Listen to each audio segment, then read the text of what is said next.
Nesta passagem, Paulo ele vem falando sobre a grande luta espiritual que todo cristão enfrenta. A luta contra o pecado. Lutar contra a natureza pecaminosa que habita dentro dos nossos corações. Até o versículo 6 do capítulo 7, Paulo vinha falando que nós não estamos, aliás, sob o jugo da lei. Ou seja, nós não somos escravos da lei. E isso levanta uma situação a qual é debatida logo inicialmente no versículo 7. Os irmãos já vêm observando que a grande dificuldade que Paulo tentava tratar naquela igreja era isso: a aceitação da graça de Jesus, a aceitação do Evangelho da graça, porque a maioria ainda acreditavam ser necessário a observância da lei, das práticas da lei, dos costumes da lei. Paulo vem deixando bem claro uma coisa, e isso é importante nós também entendermos aqui. Vou repetir isso já acho que pela quinta vez na nossa doutrina. Não é que as obras sejam desnecessárias ou erradas. Elas apenas não têm poder para salvar. Elas não têm poder para transformar. Esse é o grande detalhe. Assim como a lei, também a lei não tinha poder para salvar. A lei tinha como finalidade revelar os nossos pecados. O que a lei mostrava era exatamente isso: o pecado que havia no nosso coração. Mas ela não tinha poder para livrar da nossa natureza pecaminosa. Era uma situação bem simples. Ela chega e diz: olha, isso é errado. Mas para por aí. Diferente do Evangelho da Graça, ao qual nós vivemos, aonde fica evidenciado o que é errado e ao mesmo tempo é nos apresentado o que é o certo. Então, esse sim tem poder. Cristo, porque Ele não só por meio do Espírito Santo nos convence do pecado, da justiça e do juízo, como também por meio do seu sangue tem poder para purificar todas as nossas iniquidades. E não somente isso, mas transformar o nosso coração de uma tal maneira que, se alguém está em Cristo, nova criatura é. E todas as coisas velhas ficaram para trás. E tudo se fez novo. Então, esse é o propósito ao qual Paulo tenta explicar e mostrar para a igreja de Roma. Eu queria ler com vocês aqui do versículo 7 ao versículo 25, onde ele diz o seguinte: que diremos então? A lei é pecado? De maneira nenhuma. De fato, eu não saberia o que é pecado, a não ser por meio da lei. Pois, na realidade, eu não saberia o que é cobiça se a lei não dissesse: não cobiçarás. Mas o pecado, aproveitando a oportunidade dada pelo mandamento, produz em mim todo tipo de desejo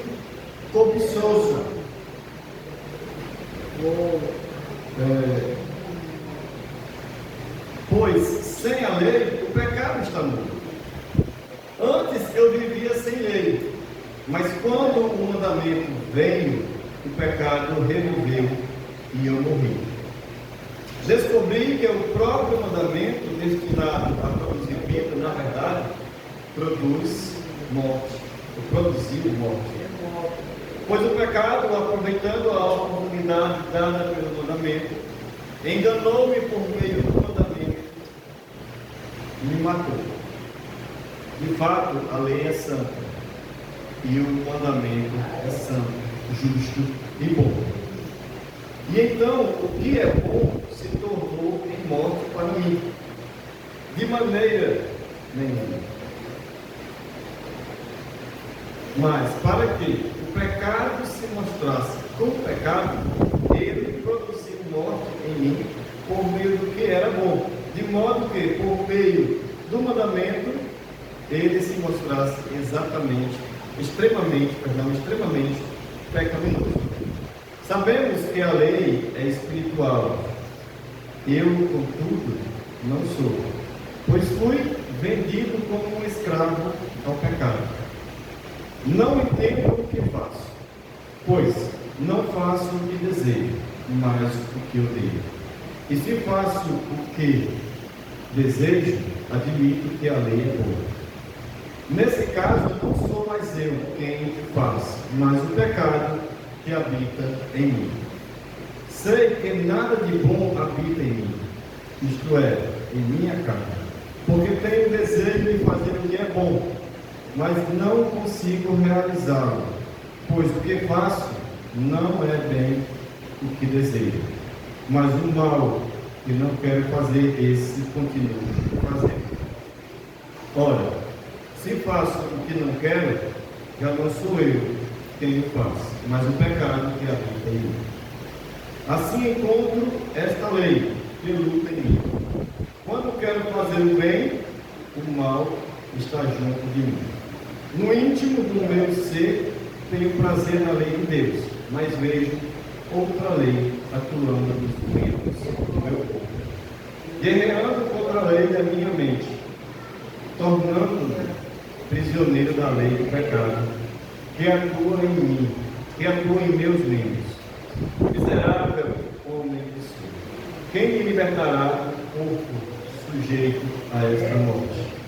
Graças a Deus por Jesus Cristo, nosso Senhor, de modo que, com a mente, eu próprio sou escravo da lei de Deus, mas com a carne da lei do pecado. Vamos orar, Deus. Vamos orar em nome do Senhor.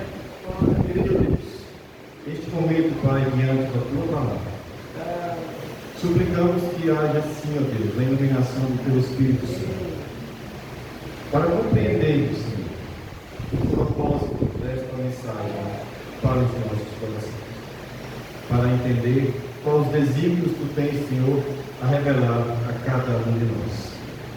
Assim, meu Deus, oramos a Ti. Pedimos que o Senhor nos ajude, o Senhor nos dê um entendimento para absorver esta palavra, em nome de Jesus. Amém. Um texto que traz para muitos dúvidas, um texto complexo,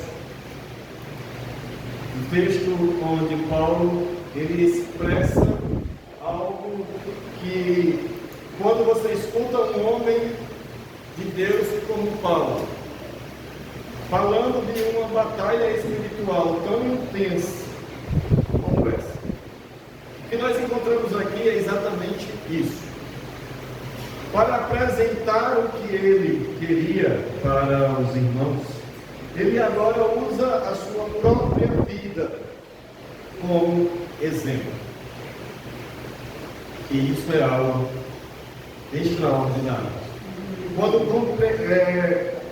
compreendemos as lutas espirituais, quando entendemos os propósitos de Deus em cada parte. Pois bem, do versículo 7 ao versículo 3, Paulo ele usa o exemplo do 10º mandamento, não cobiçarás, como uma base para explicar o que ele queria dizer.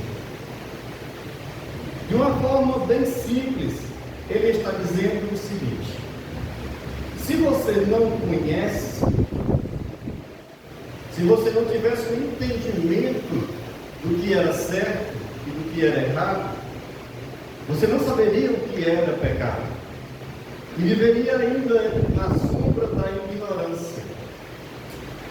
Talvez alguém possa dizer: então, sendo assim, melhor seria para o homem não saber. Claro que não, porque Deus ele tem revelado a sua justiça por meio de tudo aquilo que hoje nós vemos e de que hoje nós contemplamos. Paulo já falou sobre isso nos versículos anteriores. E dizia que os homens são indesculpáveis por não adorarem a Deus como de fato Ele é. Mas ele vem dizendo exatamente isso, que a partir do momento que a lei diz que é pecado, a carne do homem, olha só, olha essa revelação. A partir do momento que sabemos que algo é errado, é despertado no coração do homem uma natureza pecaminosa e um desejo pelo erro. Isso é um alerta, irmãos, um alerta do que há dentro do nosso coração, da nossa natureza. Ele vem dizendo exatamente isso. No que a lei revela o pecado agora aproveitou-se dessa brecha, que é a revelação do pecado, despertando aquilo que existia dentro do coração do homem, revelando a pior parte que há dentro de cada um de nós, os pecados internos, que não seriam notados de outra forma. Aí alguém poderia dizer: então isso não seria pecado. Seria pecado, com uma diferença: eles não seriam percebidos, e se eles não fossem notórios ou notados por nós, não teríamos possibilidade de nos arrepender.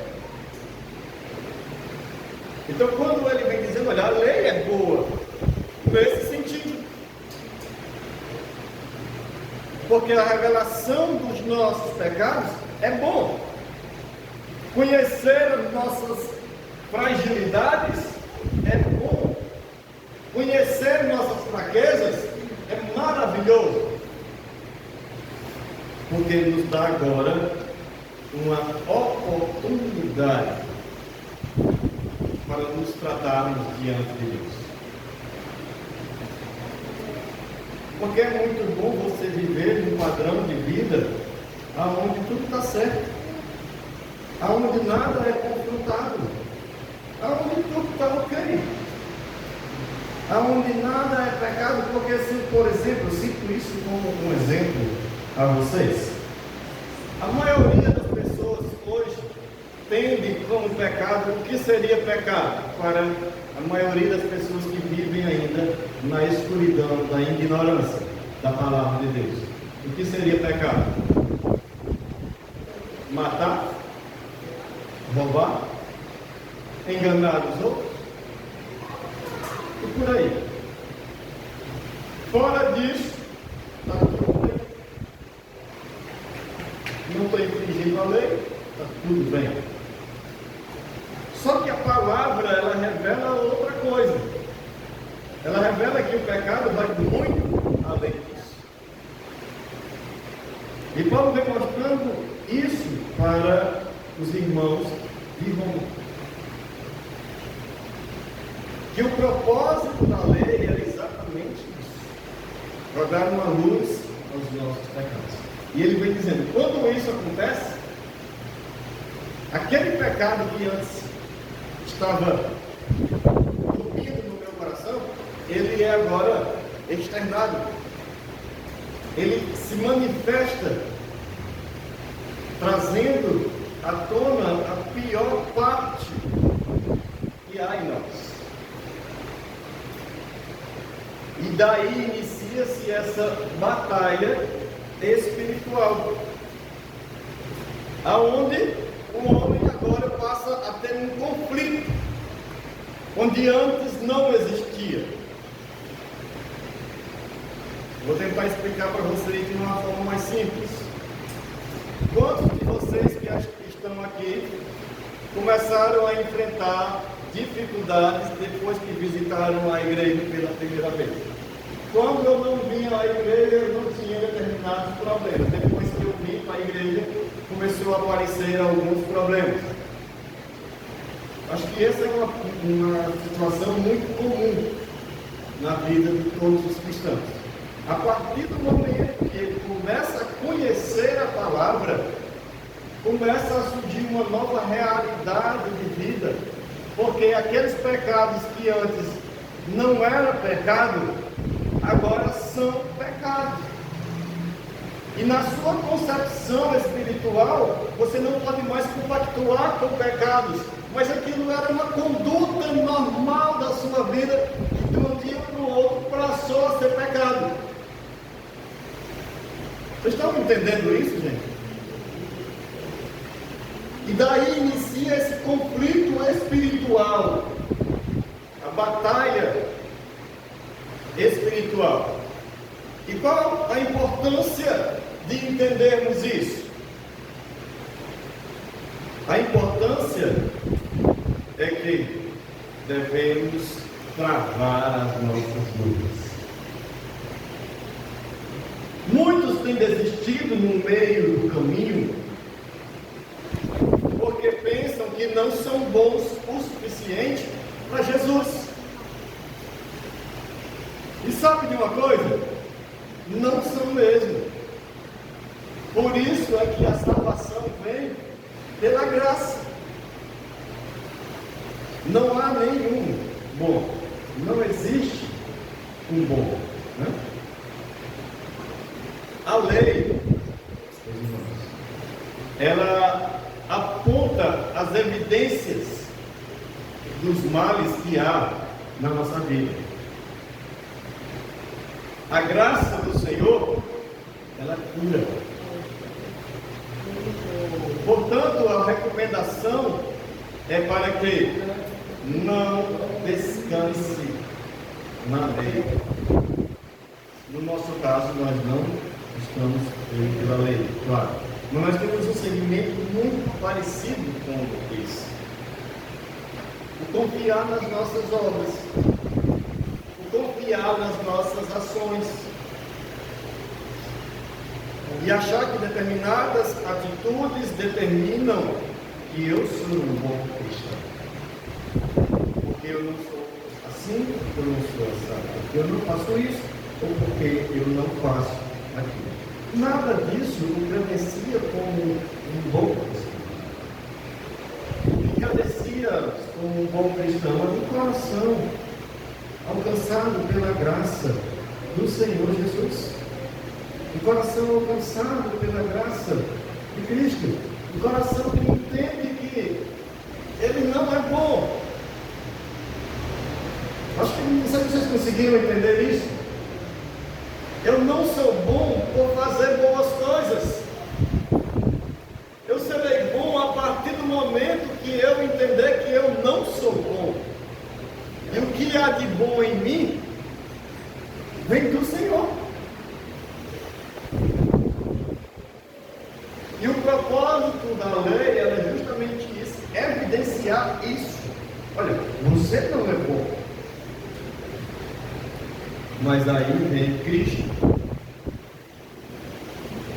para apresentar-nos salvação. Por isso Cristo é superior a todas as coisas.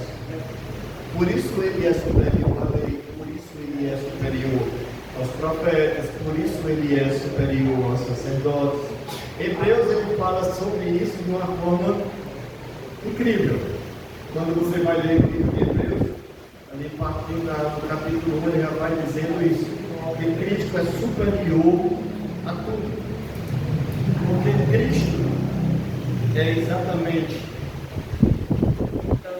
o motivo de todas as coisas. A lei foi criada para evidenciar os pecados. E isso, a partir do momento que o homem conhecia seus pecados, eles levavam a Cristo.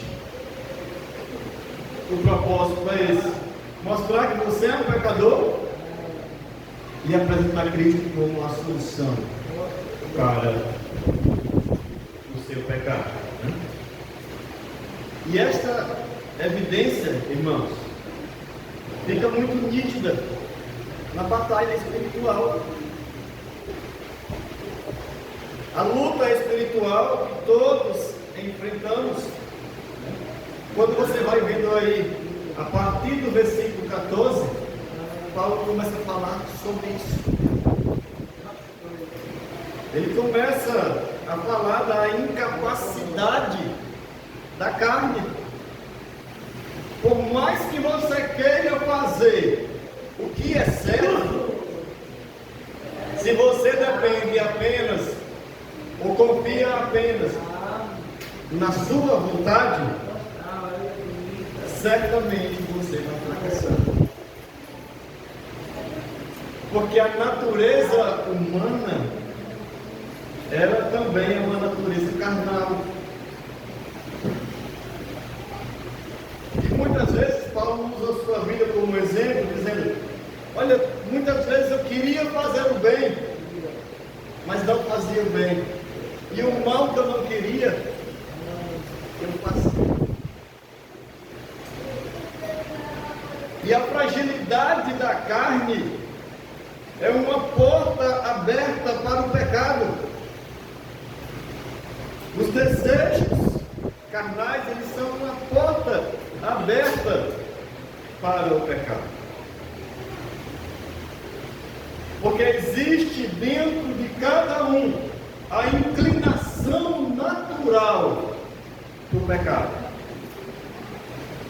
E negligenciar isso é suicídio. Negligenciar que você é propício ao pecado. Negligenciar que você está sujeito ao pecado. É suicídio espiritual. Porque certamente você não irá conseguir. Porque a sua carne, ela é incapaz. Ela não vai, de maneira nenhuma, conseguir.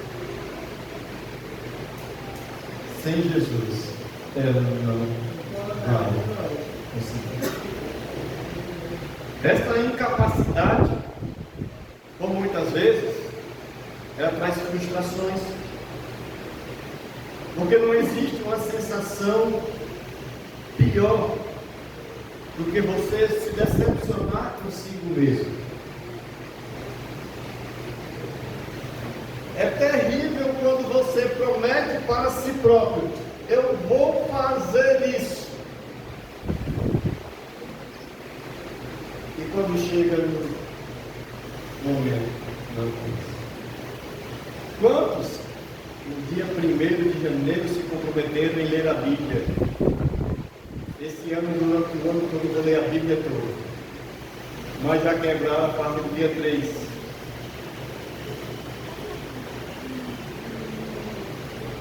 Porque tinha um desejo no coração, um desejo bom, mas também tinha um desejo mau. Vocês estão entendendo isso, gente? No mesmo coração tinha vontades boas, mas também tinha aquelas vontades más.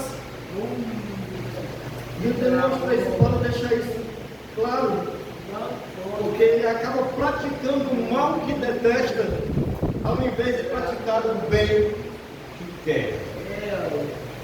Que situação! Que situação! E qual o propósito disso? Conscientizarmos de que existe dentro do nosso coração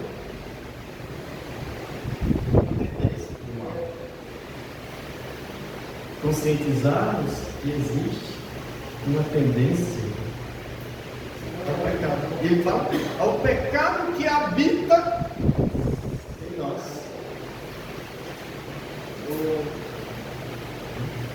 Vocês ouviram aquela expressão muito conhecida que diz: a ocasião faz o ladrão?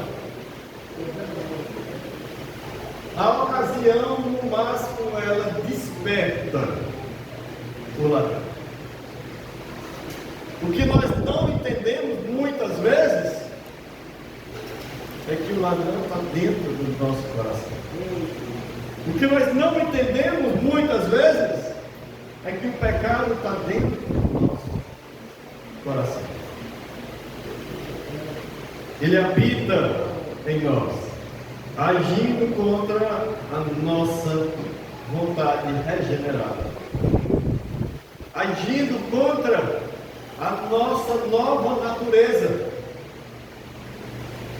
Como bons cristãos, queremos fazer as coisas certas, queremos orar todos os dias, ler a Bíblia todos os dias, falar de Jesus para alguém todos os dias, estar ativo nas programações da igreja todos os dias. Isso é o que queremos.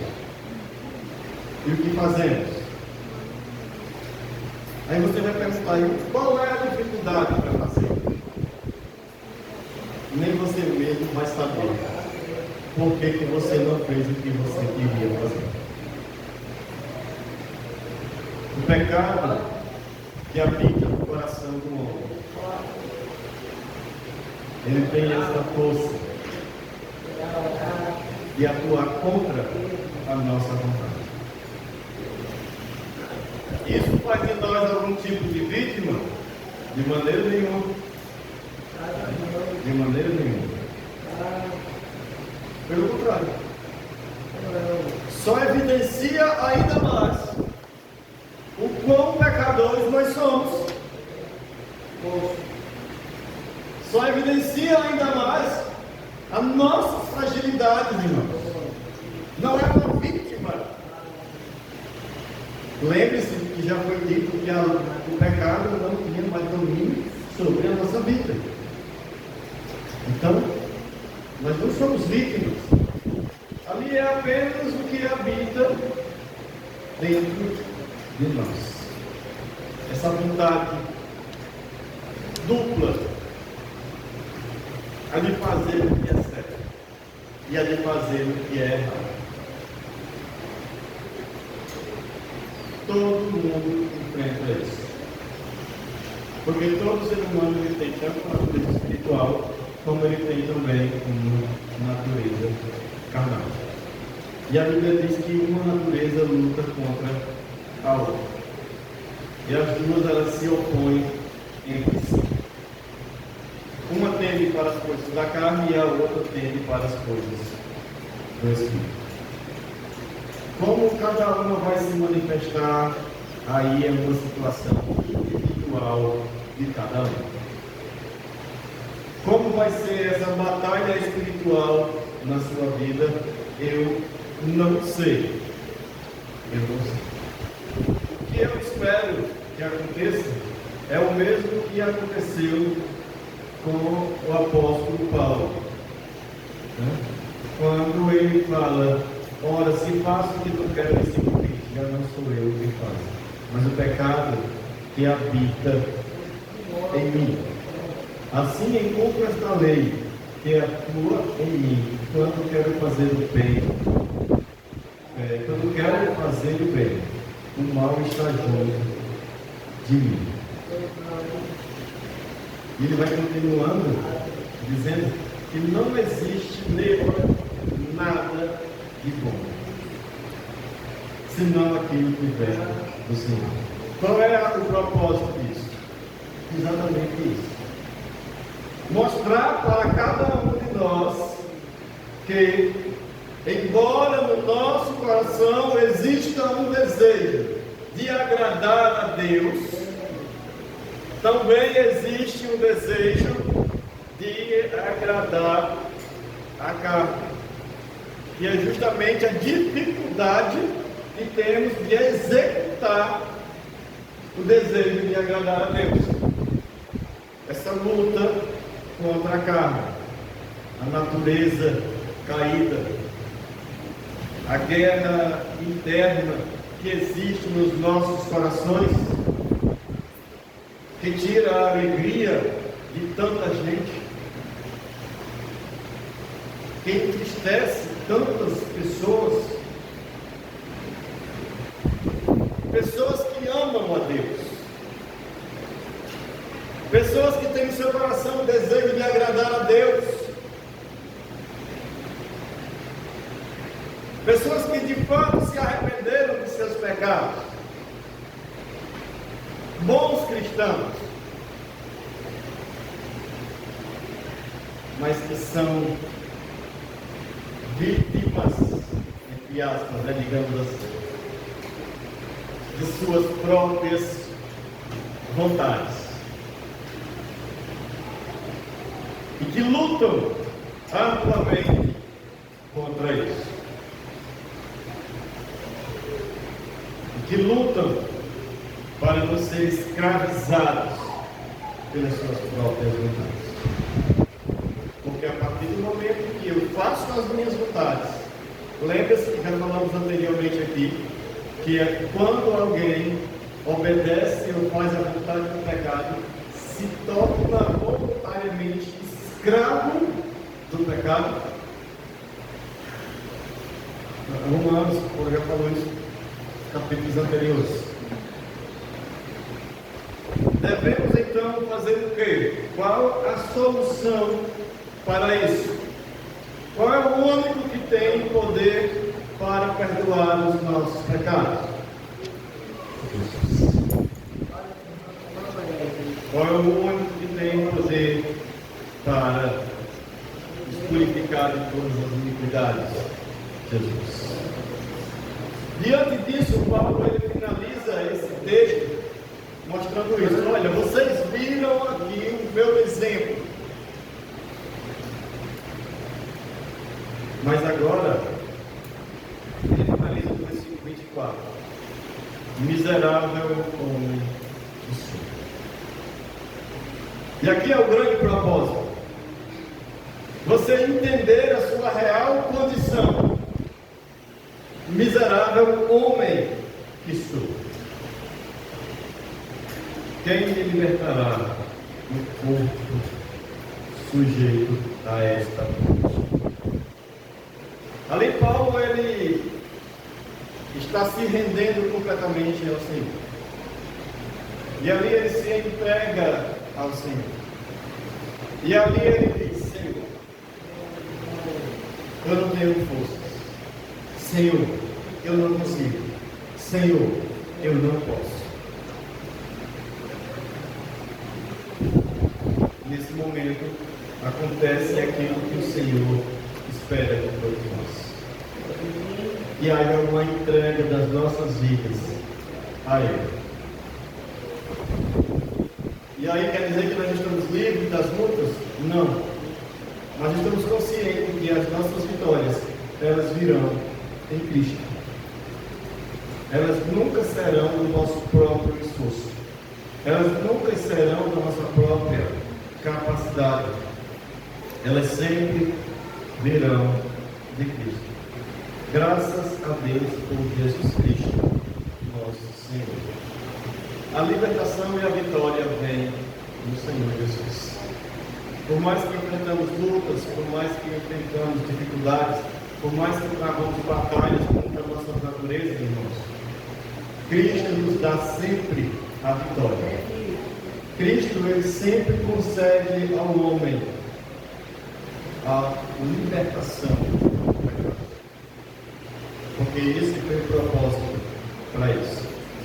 E lembre-se, enquanto nós estivermos aqui nesta vida, nós enfrentaremos essas batalhas espirituais. Nós travaremos lutas constantes. Por isso que precisamos constantemente entregar a nossa vida a Jesus. Por isso que todos os dias precisamos consagrar a nossa vida ao Senhor Jesus. Porque enquanto a nossa mente existe um desejo de servir ao Senhor. Na nossa carne existe uma fragilidade. E se não for o Espírito Santo de Deus nos indo e nos sustentando, certamente nós seremos fracassados. Ou iremos fracassar. Essa é a graça de Deus. Onde a incapacidade do homem é tomada agora pela graça do Senhor. Aonde o homem não pode atuar, o amor de Cristo o alcança e o regenera. Aonde o homem é agora indefeso, ele não tem que lutar. O Senhor o ajuda. Entrega teu caminho ao Senhor. Batalhe as suas lutas. Porque uma luta espiritual é um bom sinal. Porque só luta quem está vivo.